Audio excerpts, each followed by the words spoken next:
ఈరోజు మీకు super healthy lunch box recipe చూపించబోతున్నాను. ఎంతో ఆరోగ్యాన్నిచ్చే ములగాకు రైసు. ఈ హెల్దీ రెసిపీస్ కోసం ఎప్పుడు కావాలంటే అప్పుడు రెడీ చేసుకోవడానికి ములగాకుని ఇలా పొడి చేసి పెట్టుకుంటే కనుక వారానికి 2 సార్లైనా సరే పిల్లలకి హెల్దీ లంచ్ బాక్స్ రెడీ చేసుకోవచ్చు. ములగాకులో ఐరన్, కాల్షియం ఎక్కువగా ఉండడం వల్ల రక్తహీనత తగ్గించి అలాగే ఎముక బలం కూడా బాగా పెరుగుతుంది. విటమిన్ ఏ ఉండటం వల్ల కంటి చూపుకి మంచిది. ఇంకా చాలా హెల్త్ బెనిఫిట్స్ ఉన్నాయి. ఈ చిన్న వీడియోలో సరిపోదు కాబట్టి ప్రాసెస్లోకి వెళ్ళిపోతాం. ముందు స్టవ్ పైన ఒక మూకుడు పెట్టుకుని ఒక 2 స్పూన్లు ఆయిల్ వేసుకుని ఒక 2 టేబుల్ స్పూన్ల వరకు పల్లీలు, 1 టేబుల్ స్పూన్ వరకు జీడిపప్పు వేసి వేయించుకుని పక్కకు పెట్టుకోవాలి. ఇప్పుడు అదే నూనెలో కొంచెం శనగపప్పు, మినపప్పు, ఆవాలు, జీలకర్ర, పచ్చిమిర్చి, కరివేపాకు వేసుకుని 1 స్పూన్ వరకు ములగాకు పొడి వేసుకుని వేయించుకోవాలి. పప్పులు వేగిపోయిన తర్వాత వేసుకోవాలి.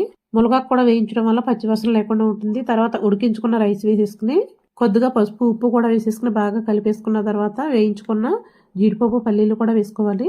స్టవ్ ఆపేసిన తర్వాత ఒక నిమ్మకాయ రసం పిండుకోవాలి.